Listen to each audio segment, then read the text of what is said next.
I love the Church of England because there's so many opportunities for mission, to tell people the great news about Jesus that changes their lives. What I love about the Church of England is that we are trying to place a minister of God and the gospel of Jesus Christ in every type of environment in the nation, bringing people to know Jesus. I love the Church of England because it reaches every single neighbourhood, every demographic, every people group, and so it's got this mission to reach the lost and to give life-giving hope to everybody. I love that its history is steeped in the Bible and in the apostolic faith. I love that we're part of the Anglican Communion, which truly is global, all different countries and nations represented, with this shared historic Christian faith, expressed in our shared patterns of life and worship together.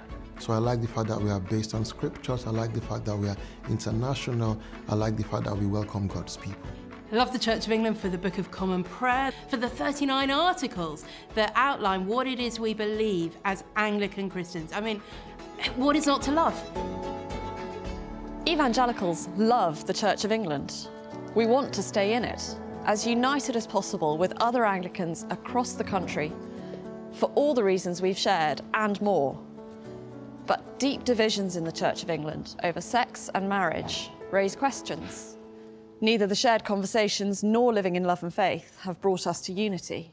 We're clearly not about to agree with each other any day soon.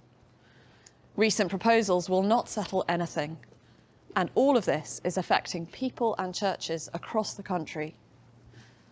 So what are evangelicals in different contexts and backgrounds feeling? What questions do they have now?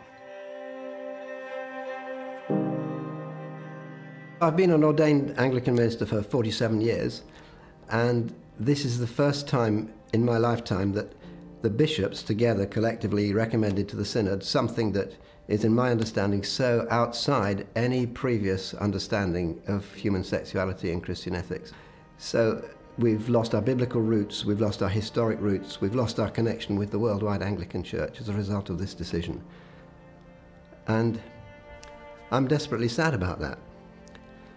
I think the bishops had a very hard job to do, but there's a verse in 2 Corinthians 4 that says when you're in a situation of great weakness and when people you're talking to cannot hear the light in the gospel in what you say, that says we commend ourselves to everyone's conscience by a plain statement of the truth. And I think the problem with what the bishops have done is it is not a plain statement of the truth. The issues I have with the House of Bishops proposals is that on one hand, we're being told that the doctrine of marriage isn't changing, that marriage is between a man and a woman. And on the other hand, we're being told that the church is going to bless same-sex couples. How can these two things exist together? Well, I mean, it is frankly theologically incoherent, generously. It's missionally disastrous, and it's pastorally impossible to actually work it out. And we now have suggested that it's actually conformity to this culture that's more important than submission to the written word of God.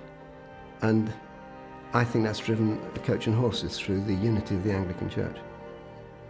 In many ways, I really want to walk together with my bishops. I want to walk together with my colleagues in the diocese and in my deanery, and I want to have unity with them. The trouble is, it seems like we're walking in different directions at the moment, and what does that mean for me, for my relationship to them, for their oversight of me and support of me in the parish? I'm somebody who is discerning and called to ordained ministry. Currently, I look after a congregation that contains Farsi speakers, and unfortunately, what these proposals have meant is that it's materially affecting the way that I think I need to relate to Church of England in terms of that discernment. I'm going to really struggle without proper provision to continue exploring that sort of ministry within our present structures.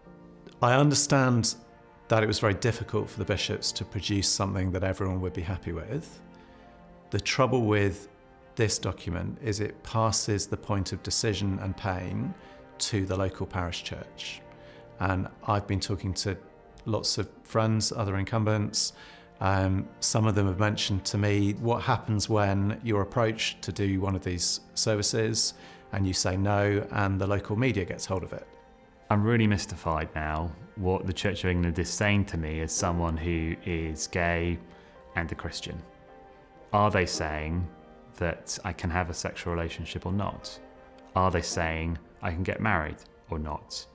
What support are they going to give me if I continue to want to live as a single man, not in a sexual relationship in accordance with the Bible's teaching? I just don't know.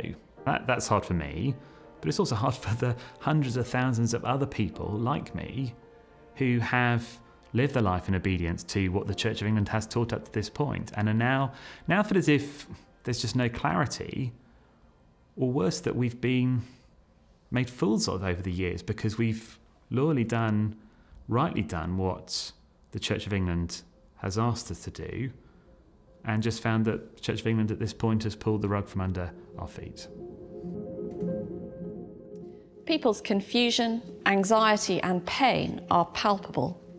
Real damage is being done to Anglicans like me sitting in pews like these. Is there a better way than decades more debate, disagreement and disunity? I believe the Bible has a much better story for humanity than the story that the world tells in this area of human sexuality, as in every other area of life. And we need to find an ecclesiastical structure that enables the prospering of those who still hold to this historic view. This isn't a question of mutual flourishing. This isn't a place where we just need a whole lot more guiding principles to sort us out. This is a place where we need really deep and serious structural separation. We need new structures, new bishops, new oversight, new ways of doing things that clearly indicate, both within and outside the church, that there is separation here, that there is distance, that there is difference. The campaign for equal marriage is clearly launched inside the Church of England. That means that we are inevitably bound for years of struggle, painful, attritional discussion inside the Church of England. It's going to lead to hundreds, if not thousands, of people leaving the Church of England. That's why right now, with some sense of urgency, we do need to sit down and explore whether there is an alternative way to build a future, involving, to my mind, structural rearrangement. And I don't think actually that separation would only be welcomed by people like us. I think those people who have been pushing for further change are also going to want to see that kind of structural separation. You know, if we think they are teaching a false gospel, they think we are homophobic bigots. Those differences are not things that can be papered over with a pretense of unity. I think what people in my congregation need is for us to have bishops who say the same thing as Jesus is saying to them. So at the moment, Jesus is saying to them, live a holy life, which involves not having sex outside marriage. But the bishops that we are in relationship with are saying that's not important. We don't think our disagreement is secondary. We now think this has got to something of huge seriousness for the gospel message of the church. What could visible differentiation, a structural rearrangement of the Church of England, achieve? Gay Christians like me who live in accordance with what the Church of England used to teach are going to need to be part of the Church of England that continues to teach that positively and unashamedly. And that will give us renewed confidence to keep following Jesus, to keep walking his way, and to keep sharing his love with the world around us from within a new safe space, within a newly configured Church of England. What I need going forward really is protection. That my views as a Bible-believing Orthodox Christians will be respected and that there will be space for me to exercise my priestly ministry in the Church of England. If the state persecutes my views, that's okay. I was born in Nigeria. I think I had before I came to the UK, I lived under about 4 different Muslim military rulers. So the state persecutes you because you're Christian. used to it, been there, done that. But when the church then subtly persecutes you because you're holding on to biblical views, which the church was founded upon, now where do you go to? What I have found particularly hard has been working in a diocese where none of the bishops that we have support the views that I hold on sex and marriage. It's incredibly lonely and frightening, because if someone made a complaint against me, if someone was unhappy with something I'd said, would they support me? I need a bishop who supports my views, who doesn't just say that they understand, but who I know has my back. I want to be able to minister with integrity, and I long for my ministry in the Lord to flourish. A lasting solution would allow churches to focus on mission. I've been involved in these discussions for 20 years or more now, and the discussions have always continued. And from my perspective, what that's done is it's drained a lot of the church of energy for mission. And we're in danger of spending more money and more time if we go on in the way we are. I've got a number of children and young people who worship as part of our church family, who have got the guts to share their faith and what Jesus teaches about sex and marriage, and who are really on the front line in evangelism and mission and ministry in their schools and their learning contexts in their colleges. They're going to need to be able to look at their senior leaders to see that their bishops and their archbishops too have got the guts to follow Jesus in all of his teachings as well. The solution has to look like building authentic apostolic relationships with bishops who will hold and defend the gospel and will allow me to teach the gospel to everyone, gay and straight, will allow me to respond pastorally and lovingly to everyone, gay or straight, in line with the doctrine the Church of England has received and always held up to this point.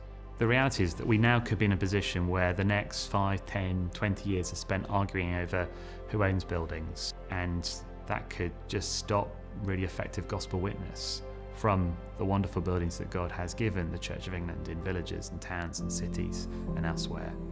That's why we need to come up with an agreement as to how we can in some way stay together with a maximum degree of unity, as well as recognising that we do need to live apart. The only way we're going to be able to respect the right of people to have different convictions is to have a structural rearrangement. Otherwise, we're going to tear the Church of England right down the middle. A negotiated settlement could provide a place and role for the Church of England in the now fragile Anglican Communion. So here's an example of the type of confusion that's already been sown and some of the consequences of it. Someone that's planted a church into a multi-ethnic area. He himself is a person of colour, it's under a BMO, he's got a core team assembled, some from an African background, and already they are talking to him about how impossible it will be for them as individuals to stay part of a church that's now outside of the worldwide Anglican Communion on this issue of sexuality. So he, my friend, is wondering, do we have a future as a church within the Church of England, or will we all have to leave? As a Nigerian, I look back to the ministry of Bishop Ajayi Crowther, Samuel Crowther, and he was responsible for translating the Bible into my Yoruba language, into the Igbo language, into coming up with the Yoruba, with the written form of the Yoruba language. I mean, this came from a man who was an Anglican bishop. And today, all over Africa, we have Anglican missionaries in so many places doing God's work. All of them trace their root back to Canterbury. The Anglican Communion has the 5 marks of mission. We take mission seriously. So why is the source going against and working contrary to what everyone decided on? People say to me, it won't be easy to find a negotiated settlement, but it seems to me that it's a much more Christian or biblical approach to how we walk into a future. And if the alternative is years of strife, struggle, damage to people, I'd much rather take the time and go for a negotiated settlement. What CEEC is proposing will take time and be costly, but it will take less time and be less costly than the alternatives. We have researched different ways of achieving all of this, but are not committed to any particular model of differentiation. We want to sit down with those who have influence in the church to talk and pray through what new structures might preserve as much unity as possible within the Church of England and with the wider Anglican communion, sharing and being honest about the fundamental disagreements that matter to us all, committed to finding a way through without asking anyone to make theological compromises. Evangelicals from a range of styles and traditions love the Church of England. We want to stay in it, as united as possible with other Anglicans in the Church of England, in this country and across the world. Please help us make this happen.